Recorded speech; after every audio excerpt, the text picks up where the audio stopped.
You're listening to the Cyberwire Network, powered by N2K.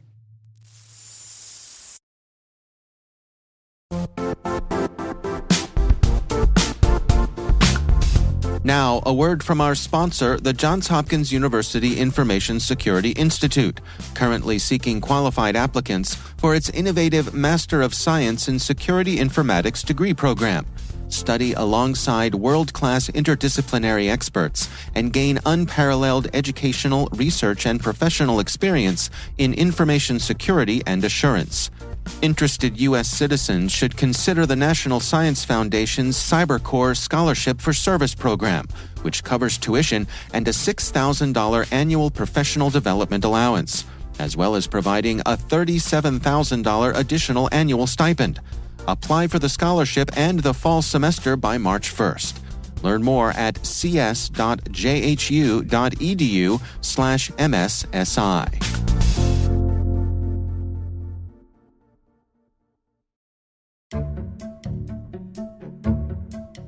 My name is Kathleen Smith, and I am the Chief Outreach Officer of ClearedJobs.net, and I'm also an Aquarius.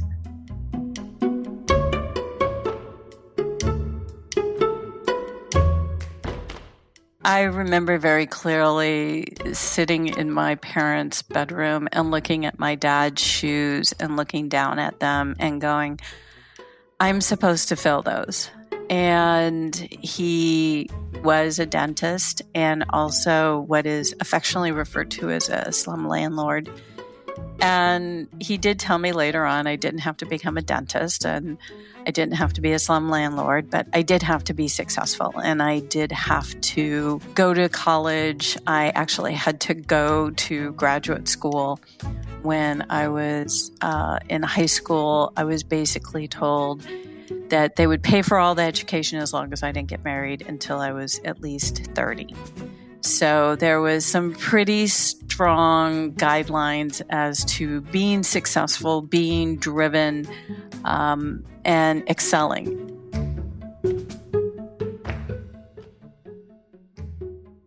I'd always been interested in science. My mother was fabulous in actually enrolling me in things that were called the Youth Science Institute when I was like 10, even though I was supposed to be 14 when I was enrolled in that. I found sort of my early calling as being an ambassador or a translator. I've always looked at a hard business or a hard technical science problem and someone's like, I don't understand. And then I turn around and I say, well, it's like this. And I usually have pretty good luck with people understanding what I'm conveying to them. So I went on to be more of a hard science, hard math, and high school and college. And people are like, what's a blonde, blue-eyed woman who's supposed to be a surfer being sort of a biochemist and law student? I actually was in the legal department of a large hospital supply company that was actually making prosthetics. And I was writing some of the first informed patient consent marketing brochures so that people who knew that what they were getting implanted into them, sort of what would happen. And I just sort of realized that, this translator role, this explaining two sides really helped. But it was really hard to get a job in that. So I got a job being insurance salesperson. I put together a program at the right age of 24 on how to increase that revenue. And it was successful. And then they fired me because they said, oh, we need to create a new strategy. And so I went and worked with another insurance company and did the same thing and made them more money. But it wasn't feeding my soul.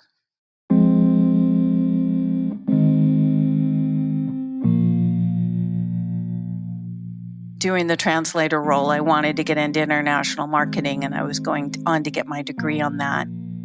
But then it was recession time and I was hit again. I found my calling in nonprofit fundraising and did, in between then I did have to do a lot of Banana Republic stints and, barista stints and things like that. We all have to do that at least once or twice or 4 times during our careers. And I had a really great time working in the nonprofit community, but it does burn you out. It does burn your soul. I knew that I wanted to raise money for the environment, but I had to cut my teeth on health profits and healthcare nonprofits. And so several of us ended up having PTS after working there.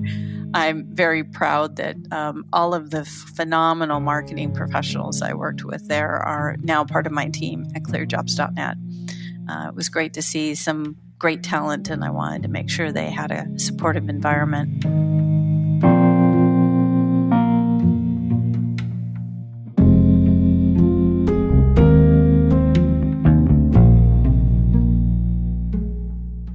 My normal day is usually thinking out 6 months to 12 months, but of course the pandemic sort of threw a fly in that ointment. So I'm back to planning, what do we do for the next 6 to 18 months? I have a phenomenal team that I'll have an idea and they're like, okay, we'll take it. Which before it used to be, I have a really great idea and now I have to work 12 hours into the night and figure out how to put it together and the graphics and everything. And now it's nice to have other marketing professionals say, it's a really great idea. However, it's not going to fly. We're not going to get the Goodyear blimp. I'm a big proponent of making sure team has leadership. Not that I'm a dictator. It's more of like, let's make sure that we're going in the right direction.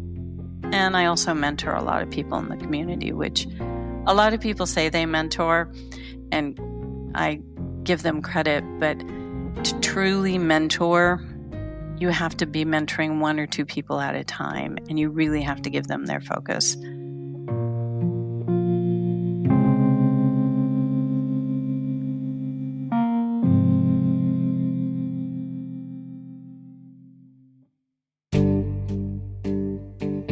I'm always fascinated that there's so many of us who have a career and we can honestly say it doesn't stir our soul.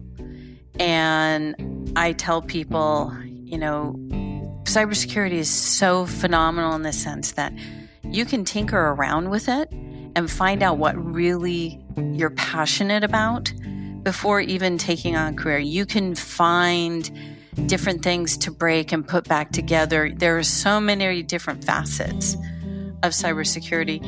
And so my advice, what are you passionate about? Find out what you're passionate about. It might be policy. It might be healthcare regulations. It may be privacy issues, but be passionate about it. Our life is too short to not be passionate about what you're doing. I would love to be remembered, but I know that we are all just a blink in everyone's eye. So I know people won't remember me. I know a few people will say thank you for the things that I've done to help them move on in their career, and then they'll forget about me. It's fine. I'm fine with that. I know I've made an impact. If it was different, I would just like people to remember that I helped them when they needed to be helped, and I provided a clear voice for people who didn't have a voice.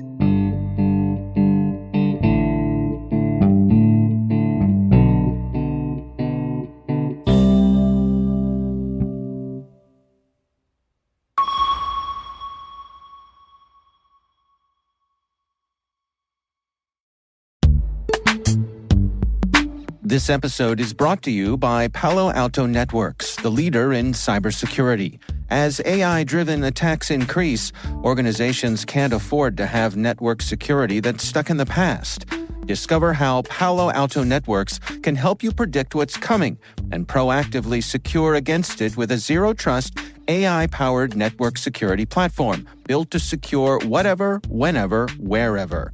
To learn more, visit paloaltonetworks.com/network security platform.